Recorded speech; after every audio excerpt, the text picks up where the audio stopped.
Requisitos para ser el diácono de una iglesia del Señor Jesucristo. Otra vez es importante recordar la parte etimológica de la palabra diácono.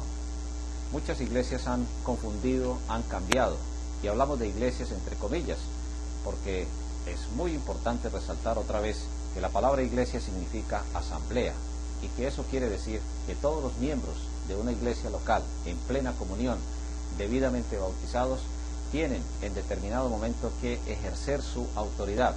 Por encima de la iglesia local no debe estar ninguna asociación, ninguna convención, ningún líder humano o ninguna organización humana, por importante o por letrada que ella sea.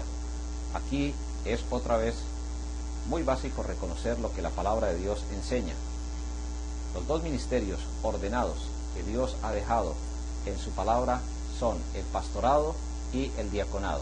El pastorado tiene que ver con la alimentación espiritual de la iglesia del Señor, como ya lo hemos estudiado en otras oportunidades. El diaconado tiene que ver con los asuntos materiales. Ahora, el hecho de que se haya diferenciado bíblicamente el término diácono del término pastor no significa que tanto el pastor o los pastores con el diácono o los diáconos, si hay varios en una iglesia, no puedan en determinado momento, o mejor, no debamos articular el oficio el uno con el otro. Hay ocasiones en que el pastor tiene que hacer, por ejemplo, trámites de personería jurídica, tiene que velar por la contabilidad de la iglesia, por el buen uso de los recursos económicos, que se inviertan todos en el buen desarrollo de la obra, y eso, en cierto modo, ayudará a que el pastor también contribuya al buen ejercicio del diaconado. Y tampoco quiere decir que en determinado momento un diácono no deba predicar la palabra de Dios, enseñar a la iglesia, sobre todo si es en asuntos materiales, atender necesidades espirituales. En otras palabras, hay ocasiones en que un pastor debe estar también velando por el asunto material en una iglesia del Señor. Y hay ocasiones en que el diácono también debe estar velando por asuntos espirituales en la iglesia del Señor. Aunque el énfasis del llamamiento de un pastor es a la parte espiritual, eso no quiere decir que en determinado momento deba ejecutar algunas funciones materiales. Aunque el énfasis en el llamamiento de un diácono es lo material, tampoco quiere decir que en algún momento el diácono debe ayudar a atender lo espiritual, sobre todo si es en el asunto de defender la sana doctrina.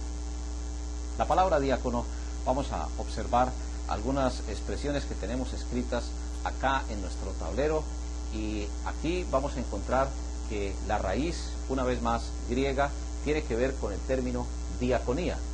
Es decir, es muy parecido el término en español al término original en griego, pero la palabra diaconía significa esencialmente servidor. En otras palabras, un diácono es un servidor que ha sido llamado, pero es un servidor en los asuntos materiales. Aquí es necesario puntualizar otra vez lo que el Dios Altísimo quiere darnos a conocer. En lo material es la raíz griega que nos trae la palabra del Señor. Para eso tenemos que ir al libro de Hechos de los Apóstoles. El libro de Hechos de los Apóstoles, en el capítulo número 6, es la base bíblica del ordenamiento a los diáconos. Hechos capítulo 6, a partir del verso 1 hasta el verso número 7. En aquellos días, como creciera el número de los discípulos, hubo murmuración de los griegos contra los hebreos. En otras palabras, habían miembros de la iglesia que, siendo judíos, tenían una alta influencia de la cultura griega, y habían otras personas que no habían sido influidos por los griegos. A eso se les denominaba hebreos, pero en el fondo todos eran de la misma raza. Ahora, ¿por qué estamos hablando de esto? Porque inicialmente los primeros miembros de la iglesia del Señor Jesucristo fueron de raza judía, personas que se habían convertido del judaísmo, habían aceptado al Señor Jesucristo, lo habían recibido por fe y se habían añadido a la iglesia local.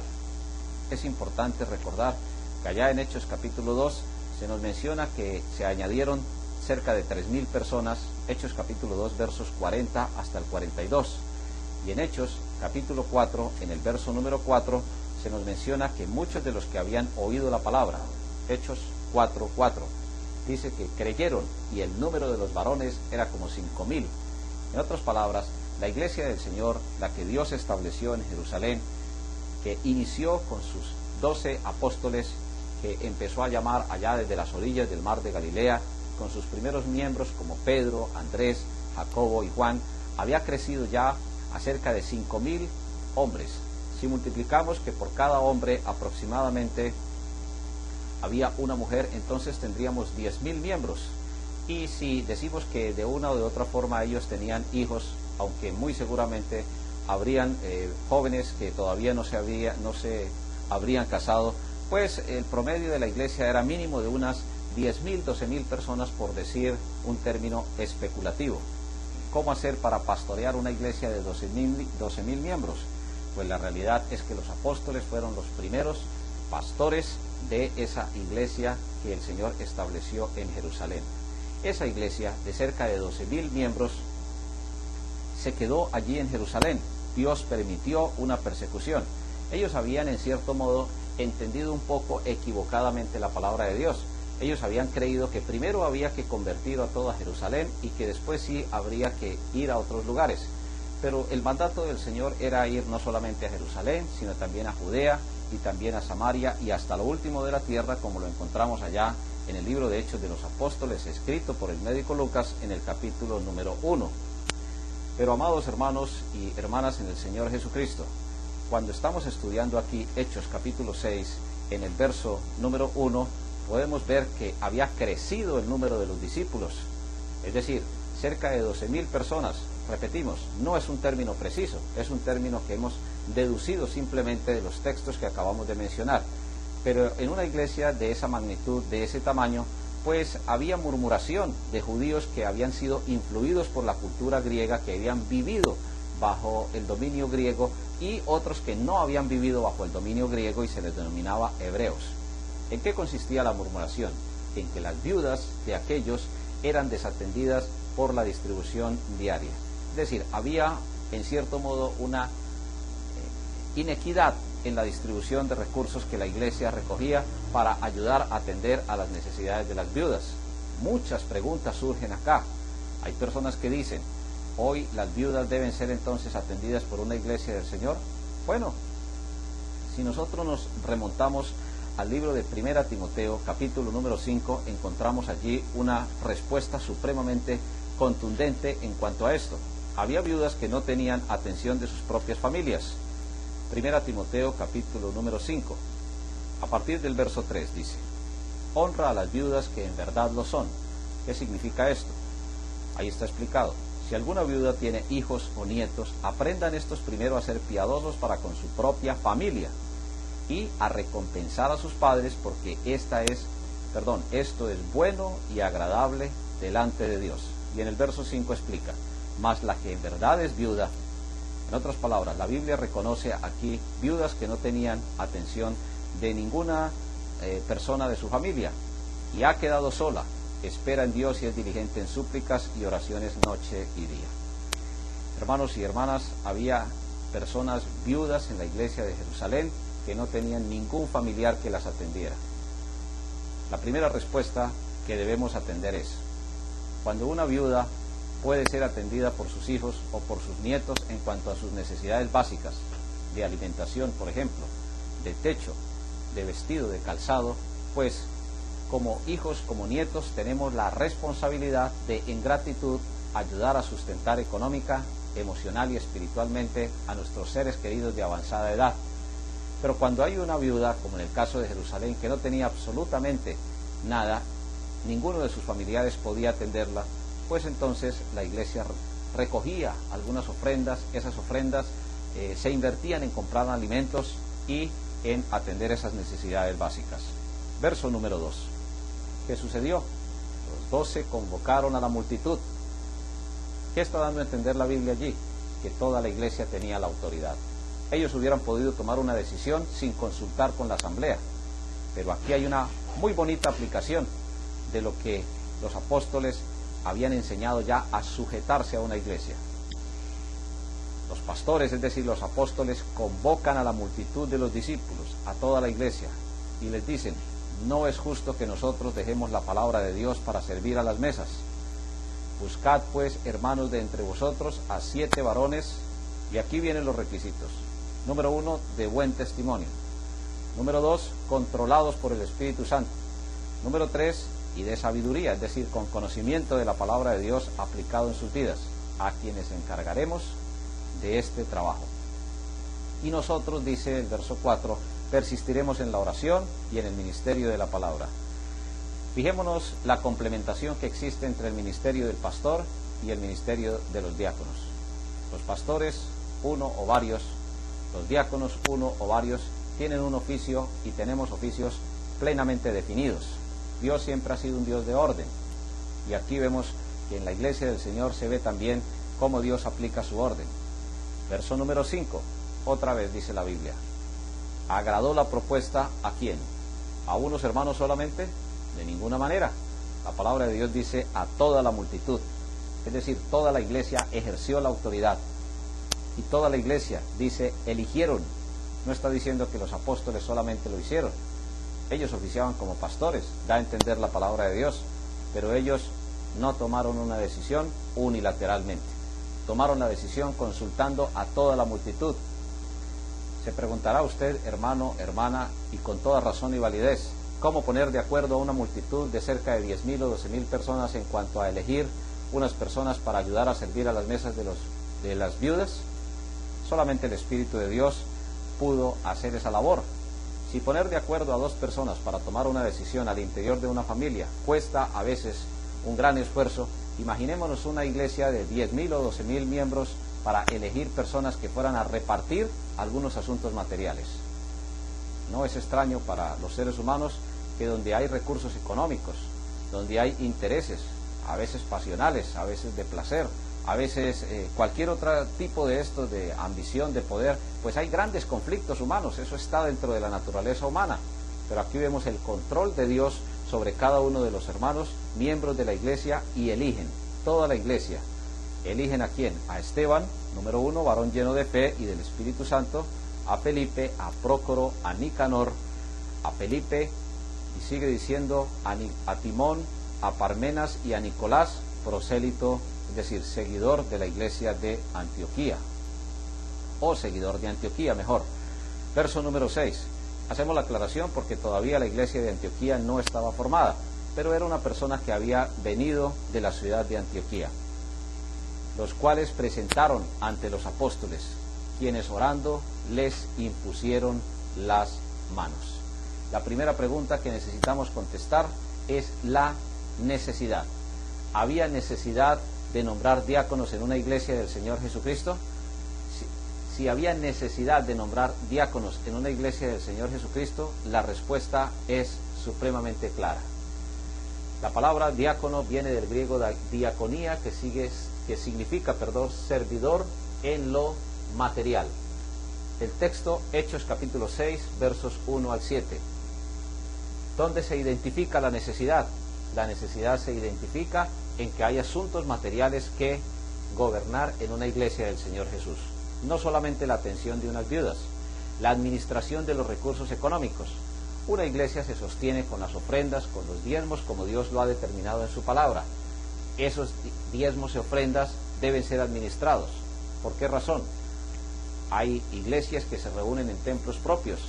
Es necesario pagar servicios, agua, luz, alcantarillado, teléfono, diferentes asuntos materiales, el mismo aseo del templo, el mismo cuidado de los elementos electrónicos, de los equipos de sonido, de las bancas, de los himnarios, de todos los elementos que se usan para la adoración, todo lo material.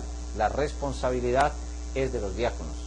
Entonces, ¿cuál es la necesidad de ordenar diáconos en una iglesia del Señor Jesucristo? La respuesta está aquí en el texto que acabamos de leer en Hechos capítulo 6, versos 1 al 7. Hay asuntos materiales para administrar. Los pastores debemos ocuparnos de la oración y de la predicación de la palabra de Dios, ya sea desde el púlpito, en la escuela dominical, en las visitas regulares que se puedan hacer, en la evangelización o en cualquier otro asunto. Pero, apreciados hermanos y hermanas en el Señor Jesucristo, siempre un diácono es llamado esencialmente a atender los asuntos materiales. ¿Cuáles son entonces los requisitos? Aquí menciona básicamente algunos de ellos: buen testimonio, llenos del Espíritu, es decir, controlados por el Espíritu Santo y de sabiduría, a quienes encarguemos de este, y enfatiza la Biblia al terminar el verso 3, trabajo. Al fin y al cabo es un trabajo. Un pastor realiza un trabajo, el obrero es digno de su salario y el diácono también desempeña un trabajo.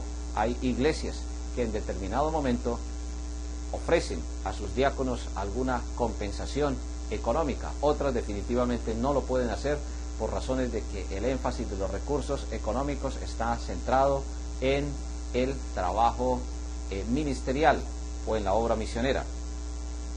Pero si queremos una ampliación de los requisitos en cuanto al diaconado, pues hermanos y hermanas en el Señor Jesucristo, necesitamos ir al libro de Primera a Timoteo. ¿Cuáles son los requisitos? Aquí en Primera Timoteo, capítulo 3, versos 8 hasta el verso número 13, están explicados los requisitos que aparecen allá en Hechos capítulo 6, versos 1 hasta el 7. Antes de ir a leer ese texto, es importante recordar, para no regresar otra vez acá, que cuando en el verso 6 dice, a los cuales presentaron ante los apóstoles, quienes orando les impusieron las manos, está dando a entender que el ministerio del diaconado es un ministerio ordenado por Dios. Y poner las manos en algunas ocasiones era representación de identidad, de símbolo. Es como cuando uno se saluda de mano con una persona, significa que hay cierta unidad, que estamos unidos para algún tipo de actividad, por lo menos para compartir algún tipo de compañerismo, valga la redundancia. Pero en el caso de la Iglesia del Señor, algunos apóstoles impusieron las manos en algunas ocasiones, demostrando algunas señales y prodigios y milagros, porque la palabra de Dios no se había terminado. Pero aquí se identifica es con el servicio que ellos iban a prestar a Dios. Ellos iban a rendirse a servir al Señor, y la iglesia estuvo totalmente de acuerdo en que ellos lo hicieran. ¿Cómo se simbolizaba que estaban unidos con el propósito de Dios y de la iglesia? Imponiendo las manos sobre ellos, no necesariamente con alguna señal o milagro sobrenatural o algún prodigio, no, sino básicamente indicando que se estaba simbolizando que ellos estaban ordenados. En otras palabras, un pastor debe ser ordenado por una iglesia para rendirse al ministerio, es lo que la palabra de Dios dice. Un diácono debe rendirse a servir al Señor ordenado por una iglesia, también es lo que la palabra de Dios dice. Vamos entonces ahora sí a 1 Timoteo capítulo 3 versos 8 al 13. En 1 Timoteo capítulo 3 versos 8 al 13 encontramos la ampliación de los requisitos que Dios ha establecido en su palabra para el ministerio del diaconado. 1 Timoteo capítulo 3, vamos a ir por favor a partir del verso 8. Los diáconos asimismo deben ser honestos, sin doblez, no dados a mucho vino, no codiciosos de ganancias deshonestas. En ese verso 8 hay una palabra que al empezar es, o mejor, una frase que al empezar es necesario ampliar la explicación. Los diáconos, es decir, los servidores en los asuntos materiales, deben, pero antes de la palabra deben, en otros términos, antes de explicar los deberes, usa la expresión asimismo. Esa expresión asimismo tiene que ver con una equivalencia. Y aquí nos vamos a detener por unos segundos, porque desde los versos 1 hasta el verso número 7 está hablando de los requisitos de un pastor. Apreciados hermanos y hermanas en el Señor Jesucristo, repetimos, desde 1 Timoteo 3, del 1 al 7, habla de los requisitos básicos de un pastor para ser ordenado en una iglesia del Señor Jesucristo. A partir del verso número 8 hasta el verso número 13, está hablando de los requisitos para los diáconos. Pero ¿cuál palabra se usa para enlazar? los textos 7 hasta el texto 9. Ahí se usa la palabra asimismo. ¿Qué quiere dar a entender Dios a través del apóstol Pablo en esta carta escrita a Timoteo, quien desempeñó en un tiempo el pastorado en la iglesia de Éfeso? Lo que Dios quiere decir es que en la expresión asimismo, el ministerio del pastor está siendo colocado en igualdad de condiciones del ministerio de los diáconos. ¿En qué sentido de igualdad? En el sentido de que el ministerio del pastor no es superior al ministerio del diácono, y que el ministerio del diácono tampoco es superior al ministerio del pastor, que ambos ministerios son equivalentes, que están en igualdad de condiciones. Un pastor no tiene autoridad diferente a la de los diáconos, diferente a la que la iglesia debe tener. ¿Qué está significando esto en otros términos, apreciadas hermanas y hermanos en el Señor Jesucristo? Está dando a entender que el pastor no es quien gobierna a los diáconos, que los diáconos no son quienes gobiernan al pastor, que ambos, pastor y diáconos, estamos sometidos a una iglesia del Señor Jesucristo. Si esto se entendiera de una manera espiritual, muchos problemas se evitarían en las iglesias del Señor. ¿Por qué decimos con autoridad esto, o con la autoridad que da la palabra de Dios? En muchas ocasiones, como los diáconos son los que manejan los asuntos materiales, en otras palabras, como son los que pagan el salario del pastor, ejercen a veces una influencia negativa, y la ejercen de una manera hasta perjudicial a veces en la obra. Tratan a veces de manipular las decisiones de la iglesia, porque son ellos quienes son encargados de gobernar los asuntos materiales. Pero mis hermanos y mis hermanas, tanto el diácono como el pastor deben estar sujetos a la autoridad de una iglesia, porque su ministerio es totalmente equivalente. No es el pastor superior a los diáconos, no son los diáconos superiores a los pastores. Ambos, de una o de otra manera, necesitan y necesitamos estar sometidos a la autoridad de una iglesia local de nuestro amado Señor Jesucristo. Por eso en esos requisitos sigue diciendo ahí la palabra de Dios que debe haber honestidad, que debe haber sinceridad, no dados a mucho vino.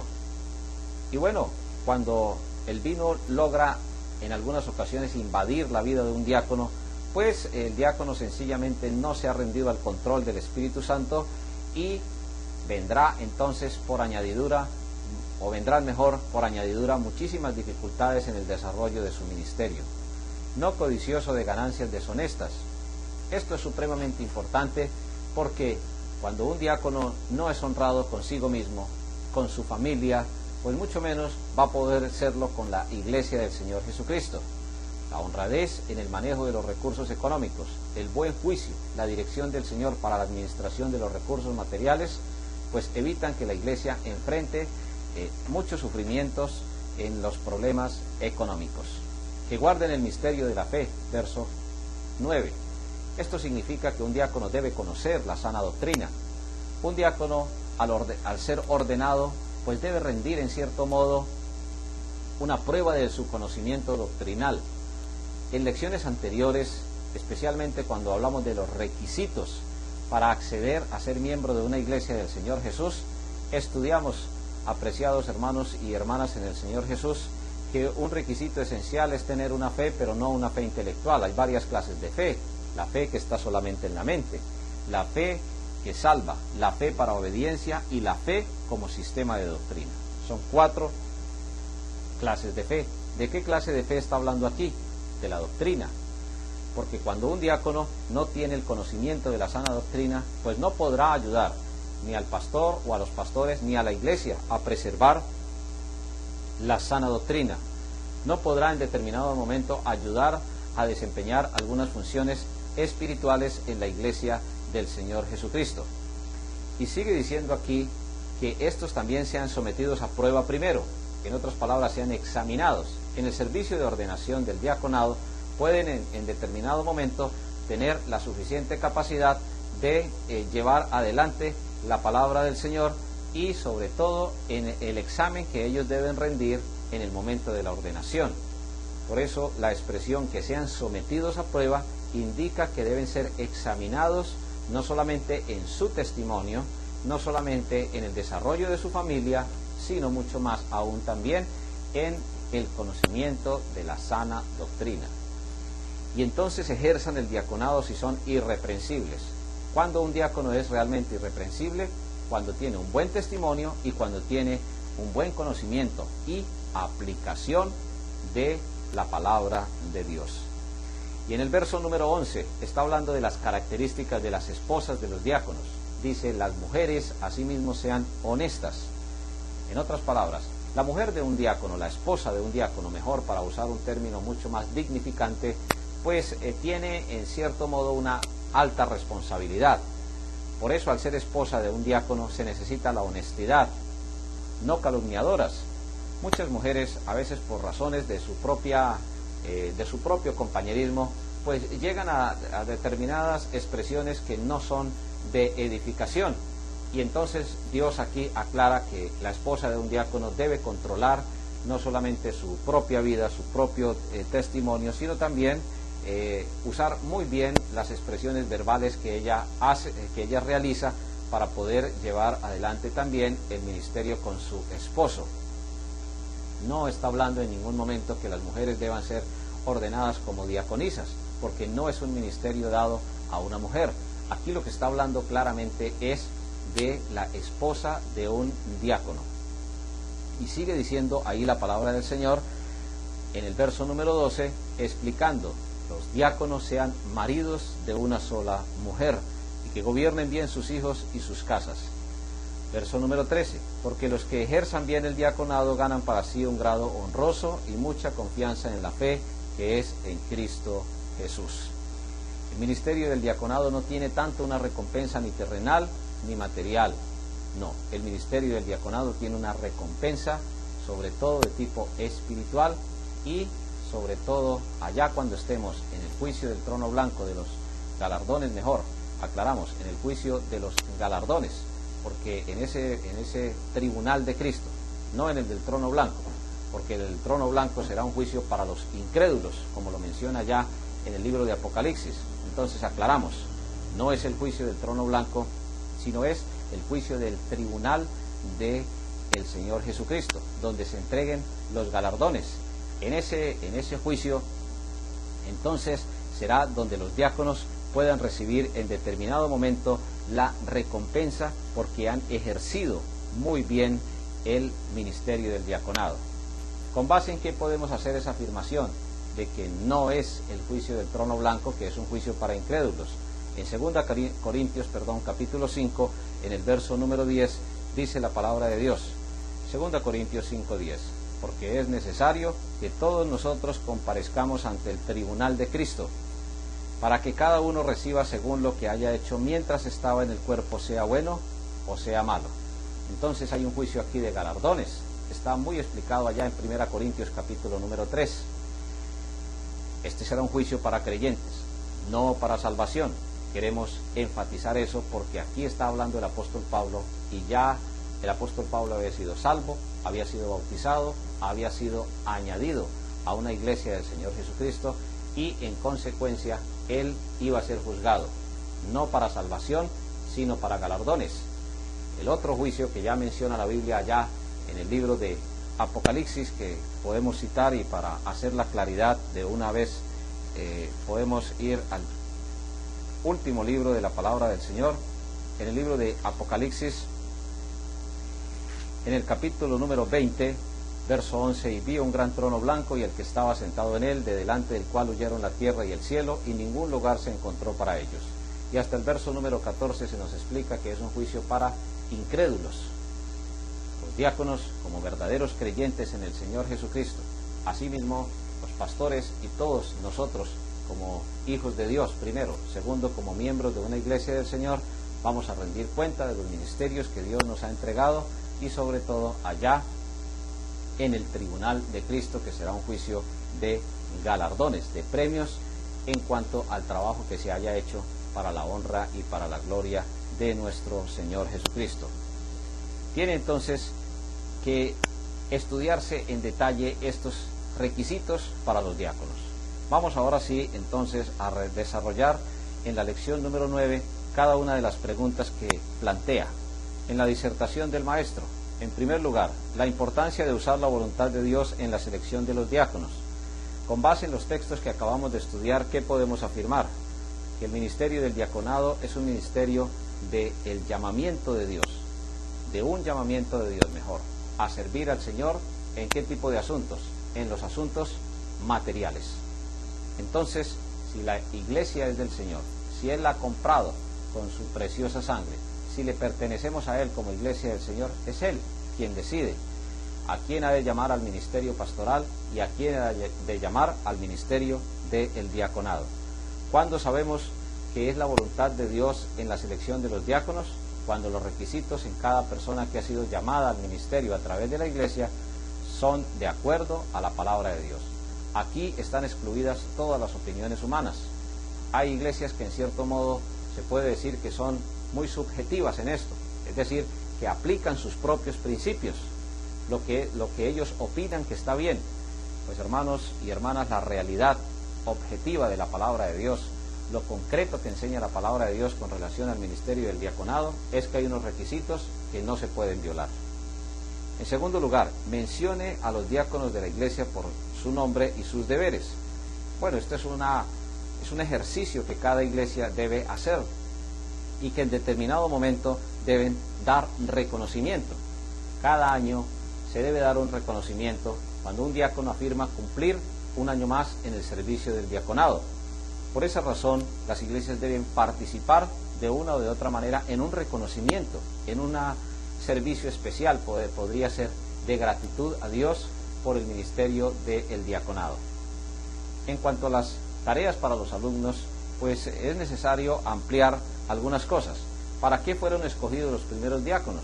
Bueno, ya sabemos en el texto de Hechos capítulo 6 que fueron escogidos para servir en los asuntos materiales.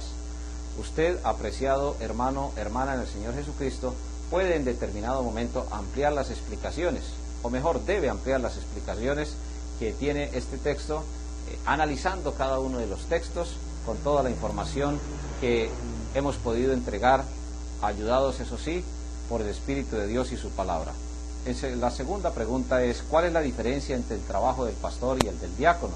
Bueno, ya hemos diferenciado que uno atiende los asuntos espirituales, esencialmente la oración y la predicación de la palabra, y el otro los asuntos materiales, que no debe existir una rivalidad entre pastores y diáconos, sino todo lo contrario, una complementación del trabajo que para la gloria de Dios se hace. Número 3, pruebe usted que los diáconos son oficiales permanentes de la iglesia. Bueno, en la carta del apóstol San Pablo a Timoteo, pues encontramos ahí suficientes elementos para demostrar la permanencia, pero sobre todo que el llamamiento de Dios es irrevocable. Usted puede, como ejercicio, buscar en una concordancia la palabra irrevocable y podrá encontrar que los dones y el llamamiento que el Señor hace son irrevocables. El llamamiento a un diácono es un llamamiento de Dios y es un llamamiento que Dios hace siempre de una vez, valga la redundancia, y para siempre. ¿Cuáles son los requisitos del diaconado? Hay una comparación entre Hechos 6 y primera a Timoteo capítulo 3. Aunque se usan expresiones diferentes, son muy complementarios. En cuanto a las preguntas para discusión, de acuerdo con la Escritura, ¿cuántos diáconos puede tener una iglesia? Bueno, la iglesia de Jerusalén ordenó allí los 7 diáconos inicialmente, y ellos entendieron que ese era el número definitivo que ellos deberían tener en ese momento para llevar adelante el ministerio del diaconado. Pero cada iglesia es totalmente libre de escoger el número de diáconos que necesiten. No hay muchas personas que hoy, en esta época, quieran rendirse al servicio del diaconado, a veces porque no hay un salario por parte de la iglesia, a veces porque las iglesias son demasiado exigentes y no motivan a sus miembros a rendirse al servicio del diaconado, a veces porque la administración de los recursos económicos, por la dureza de corazón ante los diezmos y las ofrendas, es tal que son muy pocos y muy escasos los recursos para administrar y poder cuidar el ministerio, ya sea del pastor, ya sea del mantenimiento de la iglesia, o todo lo que tiene que ver con los asuntos o con las cosas materiales. El punto número 2, ¿puede ser un diácono divorciado? Bueno, la verdad es que la palabra de Dios aquí es supremamente clara. Es muy difícil que un diácono que se ha divorciado de su primera esposa pueda desempeñar un ministerio con mayor eficacia. ¿Por qué razón? A veces el divorcio causa enormes conflictos entre la familia.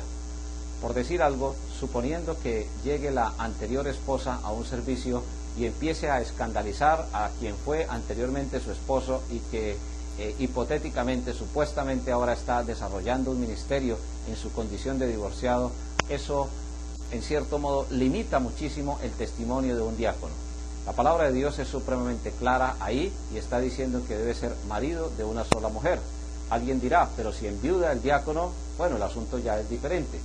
Cuando ya ha enviudado y ya Dios autoriza un segundo matrimonio después de enviudar, pues será de otras características. Pero es muy complejo cuando un diácono o cuando una persona se rinde al servicio del diaconado divorciado, porque siempre tendrá de parte de su anterior esposa, de parte de sus hijos de su primer matrimonio, tendrá una fuerte resistencia, una gran oposición, y en muchas ocasiones hay diáconos que definitivamente han tenido que soportar escándalos públicos en plena congregación de una esposa anterior que ha quedado muy resentida, que ha quedado muy dolida, o de unos hijos que han quedado también en una condición